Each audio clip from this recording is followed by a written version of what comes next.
bienvenue sur ma chaîne Colibri Budget, j'espère que vous allez bien. On se retrouve aujourd'hui pour une vidéo que vous aimez beaucoup, c'est le budget. Donc ça y est, le mois de septembre est terminé, on attaque le mois d'octobre. Donc il est temps de faire le budget du mois d'octobre, même s'il est déjà commencé. Moi, comme je termine mon mois de septembre jeudi, du coup c'est pour ça que je vous le présente aujourd'hui. Je devais le faire lundi ou mardi, mais voilà, j'ai eu des empêchements personnels qui ont fait que je n'ai pas pu tourner mes vidéos en début de semaine. Donc voilà, ça fera 2 vidéos de suite parce qu'aujourd'hui on est mercredi et on se retrouve demain, donc jeudi, parce que le jeudi c'est Colibri, pour faire le bilan de la dernière semaine du mois de septembre et le bilan du mois qu'on fera en même temps dans la même vidéo. Donc voilà, ça vous fera 2 vidéos de moi cette semaine. J'espère que vous êtes prêts. Bon voilà, sinon j'espère que le mois de septembre pour vous s'est bien passé. Bah écoutez, pour nous ça s'est bien passé. À part qu'on a eu le Covid et que j'en ai encore un petit peu des restes, ça fait 2 semaines maintenant que j'ai attrapé le Covid. Et voilà, je tousse encore beaucoup, mais c'est parce que voilà, j'ai eu les poumons qui ont été agressés. Donc du coup, maintenant, c'est plus de la toux d'irritation. Mais quand ça me prend, cette nuit, je me suis réveillée à 5 h du matin. J'ai cru que j'allais m'étouffer tellement je toussais. Mon mari n'en pouvait plus aussi. Donc voilà, c'est encore un peu compliqué. Donc j'espère que pour la vidéo, ça va aller.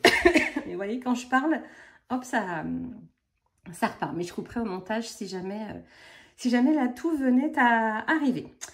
Alors, du coup, eh ben, on va faire ensemble le budget du mois d'octobre. Mais avant tout, je me présente. Allez, c'est parti.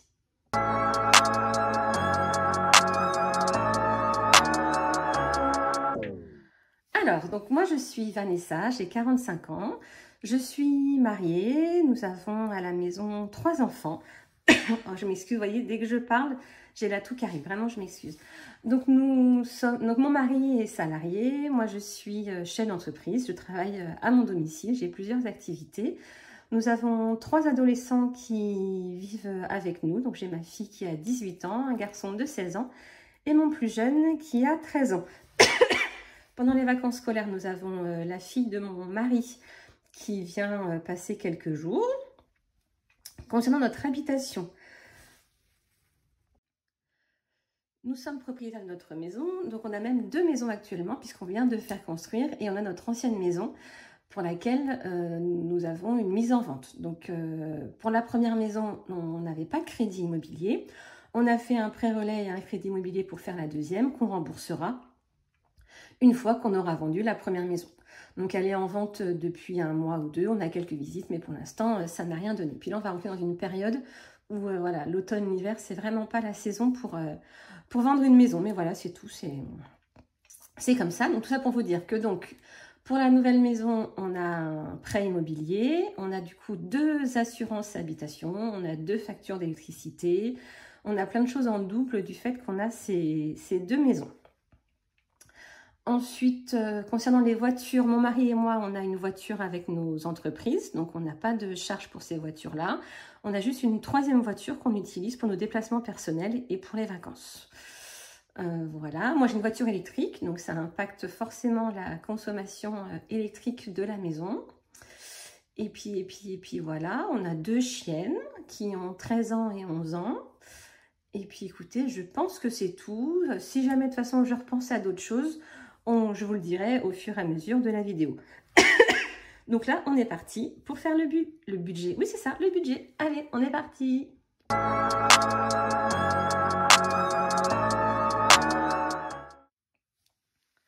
Alors, au mois d'octobre, nos revenus... Alors déjà, je ne l'ai pas mis dans l'ordre, Vanessa. Ou alors, j'ai pas pris ma feuille. Ah si, c'est là. Alors, nos revenus sont de 5 850 ce mois-ci. Donc, vous le savez, pour celles qui me connaissent et pour ceux qui arrivent, je vais le dire, je ne détaillerai pas mes revenus parce que je trouve que ça n'a pas grand intérêt. Et voilà, c'est une petite partie qu'on garde pour nous. Mais voilà, nos revenus, tout confondu, les aides sociales, nos revenus, tout compris, c'est 5 850. Alors, pour les charges fixes, alors, on a le prêt immobilier, comme je vous ai dit. Donc, le prêt IMO, on est à 1034. Après, on a un prêt pour la cuisine. Donc, c'est un prêt qu'on a fait à taux 0. Donc, c'est un prêt qu'on a fait ça va faire 1 an. Donc, ça va peut-être faire déjà 12 mois. Voilà, pour la cuisine, on avait l'argent pour le faire. Mais comme on avait la possibilité de payer en 20 fois sans frais, et qu'on savait qu'on pouvait le gérer dans notre budget, c'est pour ça qu'on l'a fait. Voilà, c'est un taux à 0%, ça valait le coup. Donc on préfère que l'argent soit sur notre livret et nous rapporte des intérêts. Et comme ça, bah, comme j'arrive à le gérer, il faut savoir le faire. Attention, hein, c'est pas toujours facile, mais voilà, je l'ai dans mon budget et ça tombe tous les mois pendant 20 mois. Donc on est à 252 €. Après, on a Canal+ et Netflix. Donc pour Canal+, c'est 23 et pour Netflix, c'est 11. On a l'assurance protection juridique où on paye 7 € par mois. Les assurances de la maison que je vais sûrement changer. Là, je suis chez la Banque Postale et on n'est vraiment pas content de cette assurance. Du coup, ce mois-ci, je vais regarder pour changer nos assurances à la fois pour ma voiture professionnelle et pour les assurances de la maison. Donc, ça va être mon petit boulot de ce mois-ci. Donc, pas forcément pour faire des économies, mais vraiment en termes de prise en charge, d'indemnisation, tout ça, de facilité de contact. Je trouve que voilà, c'est très compliqué avec la Banque Postale. Donc avant, on était j'ai une autre assurance à la MAF et à la Massif, et je trouve qu'ils sont vraiment très très bien. Donc, je pense qu'on va partir vers cette direction. Alors, pour tous les téléphones portables, on est à 60 €. Pour l'EDF, donc on a EDF 1, donc c'est EDF pour ma précédente maison. Donc, on est à 250 €. Donc là, j'ai un gros montant parce qu'en fait, on a une piscine. Donc, même si on n'y habite pas, il faut mettre la filtration sur la piscine. Et en hiver, on va devoir mettre un petit peu de chauffage. Donc, comme elle consomme beaucoup en chauffage, c'est pour ça qu'on a une mensualité de 250 €. Pour notre nouvelle maison, on est à 241. Donc, c'est l'estimation que nous a fait EDF. Là, aujourd'hui, quand je regarde ma consommation, on est beaucoup moins que 241. Mais après, comme je ne sais pas du tout comment on consomme une pompe à chaleur, je ne sais pas du tout si on va avoir un gros pic cet hiver. Donc, dans le doute, je laisse 241 de mensualité. Il vaut mieux avoir une bonne surprise qu'une mauvaise surprise. Après, on a les assurances prêts immobiliers. Donc, on a 120 plus 39. L'assurance de notre troisième voiture, on est à 44. La box Internet, on est à 45. Donc, on est chez Free. Les impôts pour une de nos sociétés, on est à 15 €. Et on a la taxe foncière, on est à 295. Alors, je suis comme vous, donc moi, je paye déjà super cher, hein, parce que je paye 295 €. Et ma taxe foncière, elle a augmenté de 300 €. C'est pas un truc de fou, quoi. Donc, l'année prochaine, on aura des mensualités de 325 €. Mais c'est un truc incroyable. J'habite la campagne, quoi. J'habite dans le centre de la France. J'habite un petit village, il y a 2000 habitants, 2500 habitants. Voilà, on n'a pas des infrastructures de dingue. Et 3000 € de taxe foncière, c'est juste indécent, quoi. Mais bon, c'est tout, c'est comme ça. Alors, le calcul, je l'avais fait, donc on ne va pas le refaire ensemble. On est à 2590 pour les charges fixes. Je m'excuse vraiment pour mes quintes de tout, mais des fois, j'arrive vraiment pas à me maîtriser.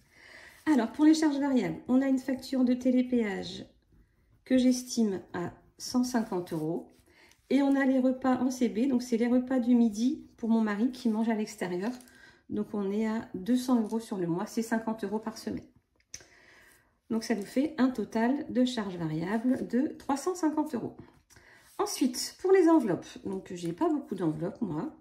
Alors pour l'alimentation, on est à 160 € par semaine. Comme on est à 4 semaines, on est à 640 €.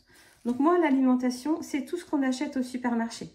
Donc c'est à la fois l'alimentation, l'entretien, l'hygiène, tout. Si par exemple, je dois acheter des piles au supermarché, eh ben, je les prendrai dans l'alimentation. Voilà, c'est vraiment tout ce que j'achète quand je fais mes courses. Ensuite, pour les extras, on est à 30 € par semaine. Donc ce qui nous fait 120 €. Pour la beauté, on est à 40 €. Pour les animaux, donc c'est pour les croquettes de mes chiens et pour le toilettage d'une de mes chiennes, on est à 30 €. Et pour les enfants, on leur met 30 € par enfant, donc ce qui nous fait 90 €. Donc, on a un total pour les enveloppes à retirer en espèces de 1170 €. Alors maintenant, du coup, on va calculer combien il nous reste à épargner. Alors, pour les revenus, on était à 5 850. Pour nos charges fixes, on était à, donc on va faire moins 2590. En charge variable de mémoire, on était à 350. Et pour les enveloppes, à 1170. Donc, si je fais mes revenus, donc 5850, moins les charges fixes, 2590, moins les charges variables, 350, moins les enveloppes, 1170, on est à 1740. Voilà, donc on va répartir maintenant ces 1740 dans toutes nos épargnes. Alors, c'est la partie que je préfère. Alors, j'espère que je ne vais pas trop tousser.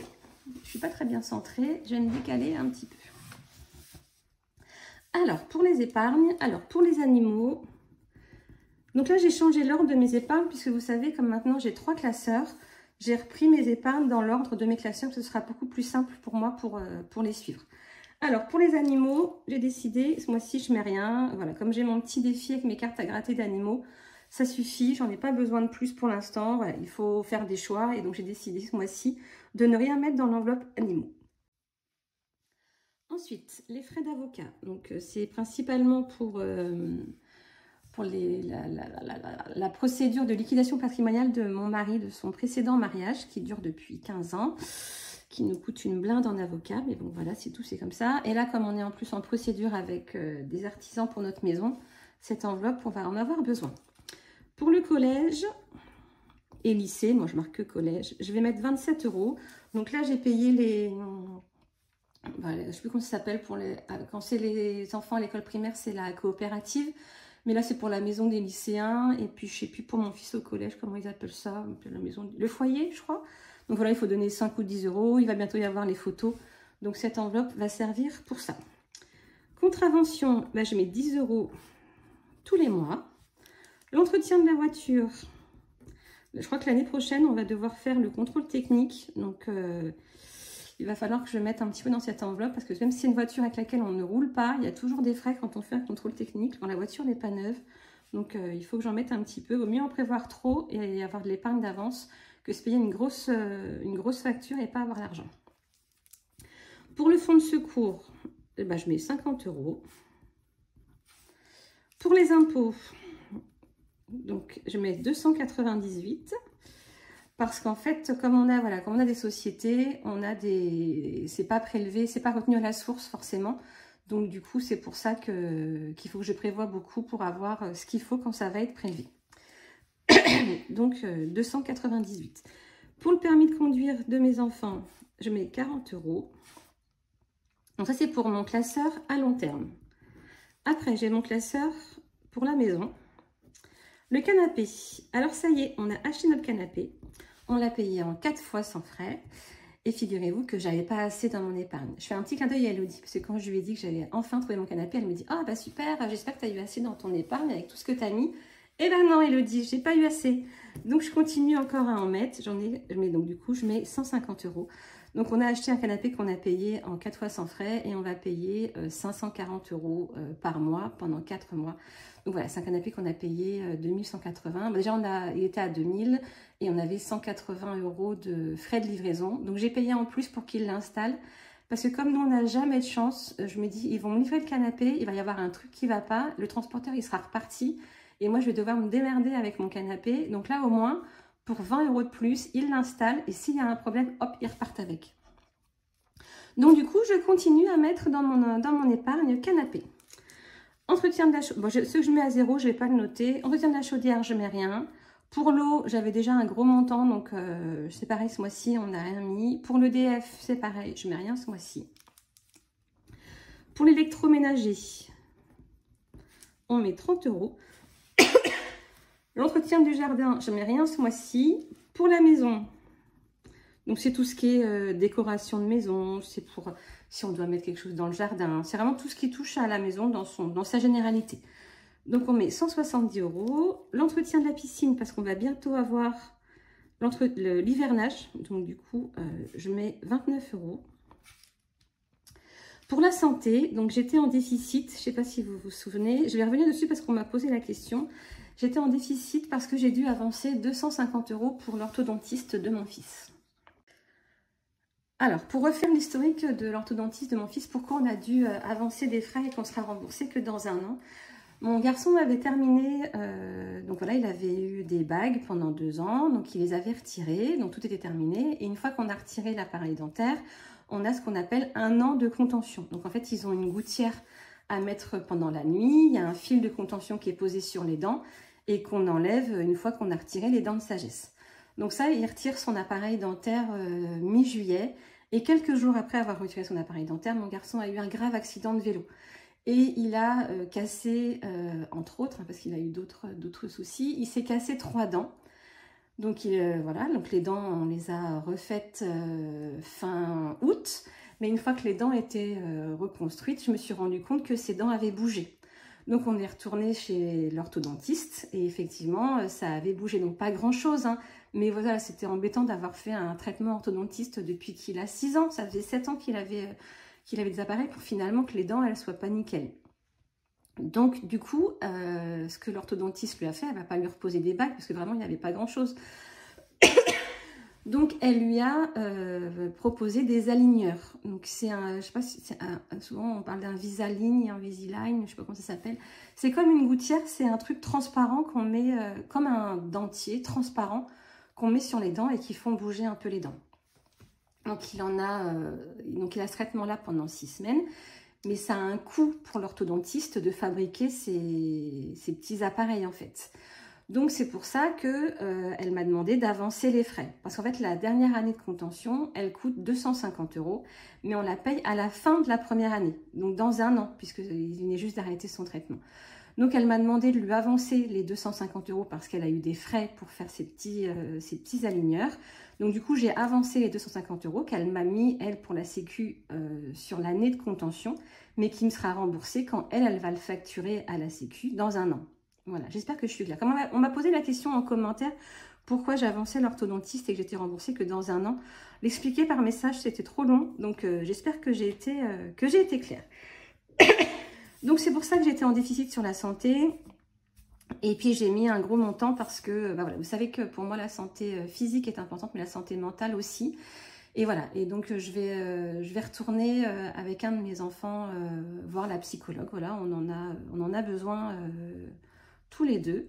Donc c'est pour ça que j'ai budgété une augmentation du budget santé parce que j'ai envie qu'on prenne soin de notre santé mentale maintenant, encore plus. Donc pour la santé, 221 €. Après, je me suis créé une nouvelle catégorie. Alors là, voilà, je vais vous expliquer aussi. Franchise d'assurance où je vais mettre 120 €. Il y a 15 jours, mon mari, en tondant la pelouse, il tond la pelouse et voilà, nous c'est une maison neuve, donc il y avait encore des petits cailloux dans la terre. Il y a un caillou qui a été projeté sur notre baie vitrée. Une vitrée toute neuve. J'ai un gros éclat sur ma baie vitrée. Donc voilà, c'est tout, c'est pas grave, hein, elle n'a pas explosé. Il y a le double vitrage, donc en fait, il y a le côté extérieur qui a un éclat. Et on voit du verre à l'intérieur du double vitrage. Donc on a dû faire un devis, donc ils vont nous la changer. Et j'ai une franchise de 120 €. Donc c'est pour ça que je me suis prévu une épargne de 120 € qui va repartir tout de suite, hein, puisque j'aurais même pu le mettre en charge variable. Mais après, je vais garder cette épargne et je mettrai 10 € tous les mois. Un peu de la même façon que la contravention où je mets 10 €. Franchise assurance, voilà, je mettrai 10 € tous les mois jusqu'à arriver à 120. Et comme ça, quand le jour où on a un sinistre, soit avec la voiture ou avec la maison, et au moins les 120 €, je les aurai. Donc c'est pour ça que je me suis créé cette catégorie assurance. Enfin, on a le dernier classeur qui est le classeur plaisir. Alors, dans ce classeur-là, donc on a les anniversaires où je mets 70 €. Pour les cadeaux, donc c'est tous les cadeaux d'hiver. Donc au début, j'avais une catégorie fête des mères, fête des pères. Et puis je me suis aperçue que quand je devais faire des cadeaux à d'autres personnes qui ne sont pas des anniversaires, j'avais pas d'enveloppe. Donc du coup, je suis venue le prendre dans la catégorie fête des mères, fête des pères que j'ai changé. Et j'ai appelé cadeau et du coup, je mets un peu plus. Avant, je mettais 20 € tous les mois. Et maintenant, du coup, je suis passée à 40 et ça me sert à tous les autres cadeaux. Voilà. Alors, ensuite, shopping. J'ai mis 37 €. Pour nos sorties diverses, j'ai mis 20 €. Donc pour les sorties, c'est pas les petites sorties qu'on fait voilà, au cours du mois, si on va au bowling, au cinéma, machin. Non, c'est si par exemple on veut réserver des places pour aller voir un match de foot, si on veut aller au théâtre, si on veut aller voir un concert, si on veut aller dans un parc d'attractions. C'est vraiment le budget sortie, c'est vraiment les grosses sorties. Pour le sport, j'ai rien mis. J'ai hésité parce que j'ai mon fils qui va faire un stage de tennis là pendant les vacances de la Toussaint et il y en a pour 120 €. Mais comme j'avais à peu près 200 € dans mon enveloppe, je me suis dit que ce mois-ci, je mettais rien. On peut pas tout faire, hein. Voilà, j'ai ma franchise de 120 €, j'ai augmenté la santé. Ben voilà, on peut pas en mettre partout. Donc c'est pour ça que sport, comme j'ai assez pour payer le stage de la Toussaint, j'ai rien mis. Ensuite, pour les transports d'hiver, eh ben, j'ai mis 40 €. Je ne sais pas si la fille de mon mari va venir pendant les vacances. Moi, normalement, mon garçon va passer une semaine de vacances chez ma mère. Donc, on aura des billets de train à payer. Donc, c'est pour ça que j'ai mis 40 €. Et dans notre budget vacances, on a 100 €. Ensuite, pour Noël, j'ai mis 50 € que je mets tous les mois. Donc, si je fais le total de tout ça, j'arrive à 1632 €. Donc, si on fait... J'espère que je ne me suis pas trompée, parce que ça me paraît bizarre. J'ai pas oublié les 50, là. Écoutez, je refais mon calcul. Or, je coupe tout, je refais le calcul, sinon ça va être trop long. Et je reviens tout de suite. Non, c'est bien ça. Ça fait bien 1632. Donc, il me restait 1740 à épargner et j'ai mis en épargne 1632 qui fait qu'on aura un solde de 108 €. Donc moi je fais pas le budget base zéro, je laisse toujours un petit montant sur mon compte. Ça me sert, bah voilà, si on doit aller chez le médecin, voilà, vous voyez, j'ai pas de, le médecin je le mets pas dans mon épargne santé puisqu'on est remboursé très rapidement. On n'a que la franchise à payer. Donc voilà, ces 108 €, ça me sert à payer les franchises de santé. Ça me sert si on a un petit imprévu, si j'ai mal prévu, si j'ai d'augmentation dans mes charges fixes par exemple. Donc voilà, c'est un petit budget que je laisse sur mon compte. Et puis voilà, ça reste vivant sur mon compte. Je ne fais plus le budget base zéro qui était trop compliqué pour moi à gérer. Voilà, et bien écoutez, je pense que pour le budget du mois d'octobre, on a fait le tour. Je pense n'avoir rien oublié, j'espère en tout cas. Écoutez, je vous souhaite une bonne journée. Normalement, on se revoit demain. En tous les cas, je vous souhaite un beau mois d'octobre. Profitez de ce printemps, de cet automne qui, j'espère, sera un petit peu plus lumineux et moins pluvieux que le mois de septembre.